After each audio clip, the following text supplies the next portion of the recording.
Tandoori food hits with some of the boldest flavors in Indian cooking. That charred crust, that fiery red color, that smoky spiced aroma that reaches you before the plate does, I can't get enough of it.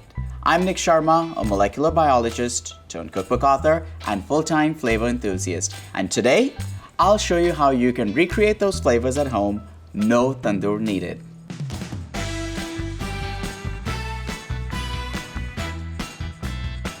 If you'd like to follow along with this recipe, you can see step-by-step instructions on the ATK app. Here's the first question. What is a tandoor? It's a traditional clay or metal oven that's used across India, Central Asia, and the Middle East, cooks food fast, builds a smoky char, and locks in flavor. My tandoori salmon recipe will show you how to get something that's juicy inside, flavored with a bright and aromatic spice blend using the right technique. When it comes to tandoori cooking, most of us think about chicken, lamb, and even vegetables.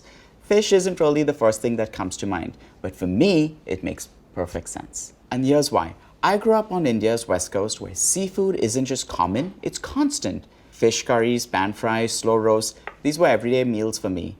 Now when I crave those bold, smoky tandoori flavors, I actually reach for salmon. But there's a catch here. High heat and fish, they don't always get along. We want that char, the intensity, without drying the fish out. Here's how I get both. Baking soda.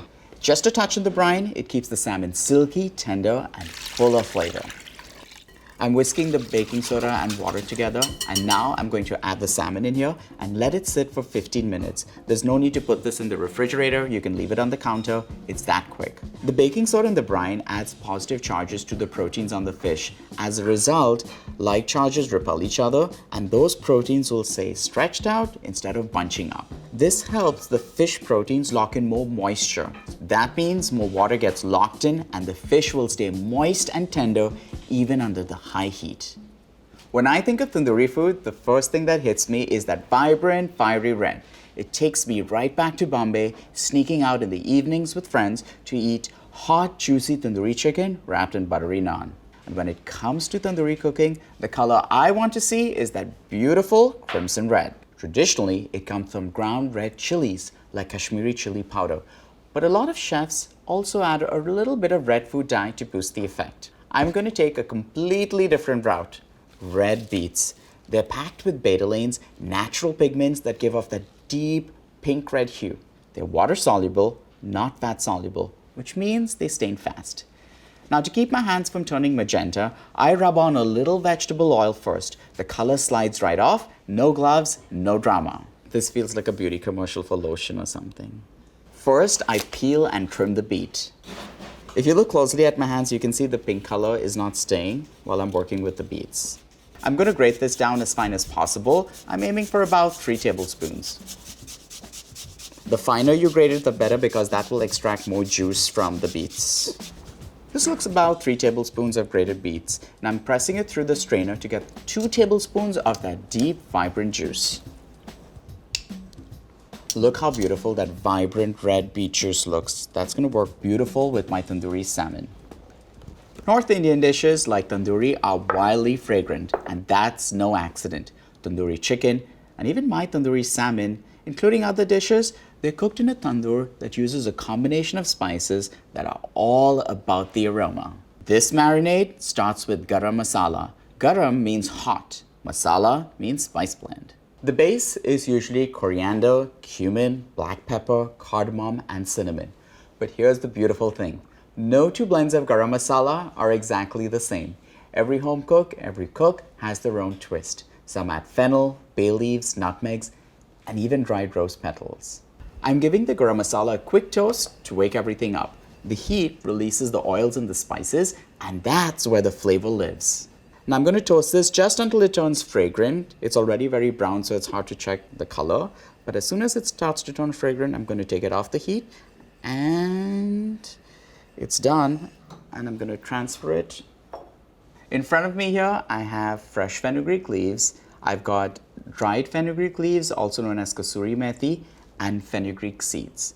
Fresh fenugreek leaves aren't that easy to find, and they only show up in spring in most Indian grocery stores. Now, this is used to make a couple of Indian dishes like methi aloo, where it adds a nice bitter flavor to it. We won't need this today. Over here, I have fenugreek seeds. Now, the flavor of these are quite potent, and they're easily found in grocery stores as well as online. They used to make dishes like dosa and idli batters.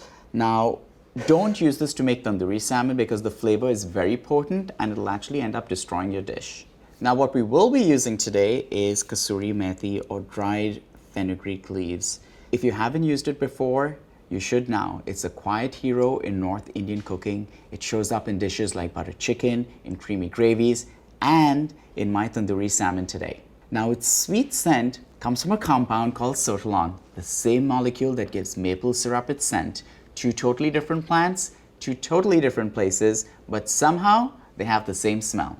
I'm crushing the kasuri methi directly into the garam masala because that helps the leaves break down and the flavor becomes much more uniform. I'm now going to add Kashmiri chili powder. I'm going to add some ground cardamom and some salt. Next, I'm going to juice some lemons. I'm using my Zwilling Gourmet chef's knife. I love how this knife feels in my hand. It's so sharp, so I can do my prep work more quickly. I'm adding 1.5 tablespoons of lemon juice right now for brightness and balance, and the remaining 1/4 cup, I'm going to save that for later.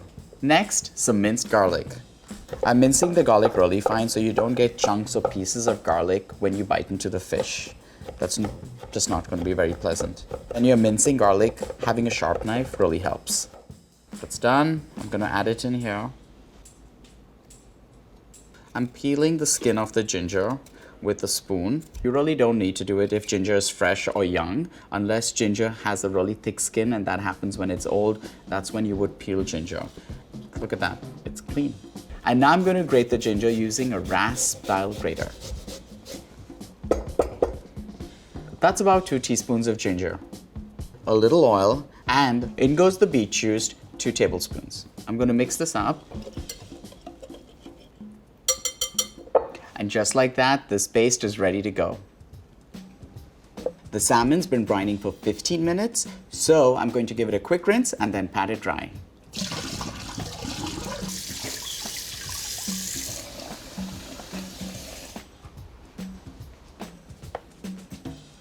A quick thank you to our sponsors, Stove and Zwilling. Stove Dutch ovens are handcrafted in France and designed to be the kind of tool you use literally forever.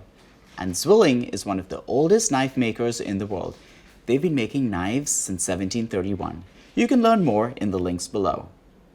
This may come as a surprise to you, but I didn't grow up in India with a tandoori oven, and most people back home don't have one. There's a reason for this. It's a large, heavy piece of equipment, and it radiates a lot of heat, so it's usually kept outside, and the only place you would see it are in hotels and in restaurants. Since none of us are actually going to build a tandoor, we need to figure a way out to coax some of that intense heat from our oven. In a tandoor, food cooks 2 ways. First, the hot air circulates inside, and then radiant heat rises from the walls and the fire below. The oven starts to trap all the hot air all around the food, and heat radiates from the sides. Now, turning on the broiler, it basically recreates the heat that the tandoor does. The heat radiates down from the top element. It's the same science, but just reversed. Now, all I need to do is put the rack about 8 inches from the top, close enough to get a good sear on the fish. I've lined a rim baking sheet with foil because I'm here for the flavor, not for the cleanup. When I first started testing this recipe, I'd coat the fish with the spice paste right away.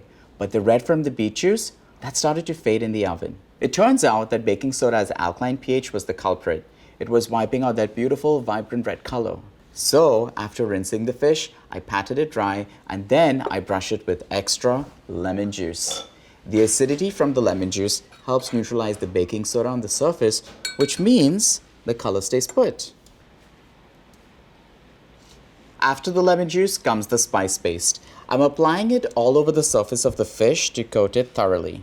I like to use the entire spice blend all over the fish because I don't want to waste anything. But if you don't end up using some of it, you can always refrigerate this for about a day and then use it later. There's no long marination here. The fish is coated properly, and now I'm going to take it directly to the oven and start cooking it.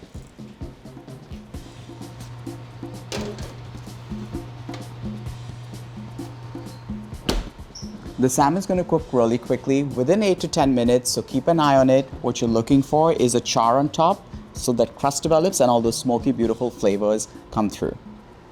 This is where it all comes together. Broiling brings that tandoor level heat, but it comes with a risk: dry, tough fish. That's what proteins do when they heat up. They contract, they tighten, they let go of moisture. That's why we use baking soda. It helps the fish hold on to its water so it stays juicy even under intense heat. But it does one more important thing. It keeps the surface tender. No rubbery crust, just soft, flavorful fish with the perfect char. The fish is completely cooked properly. You can see that beautiful charred crust on top, and those aromas are coming through. And take a look at that bright red color that came from the Kashmiri chili and the beet juice. It's tandoori perfect. And now it's time to dig into this tandoori salmon. This is so good. Here's some vibrantly colored and highly spiced salmon that's got the bittersweet, toasty, smoky flavors that tandoori is known for. And the real trick, it's not just the spices, it's knowing how to wield them. That's what allows us to recreate the hallmark flavors of tandoori cooking. The full recipe is waiting for you on the ATK app. You can find links to all of the stove and Zwilling products featured in this video in the description below. I'll see you next time.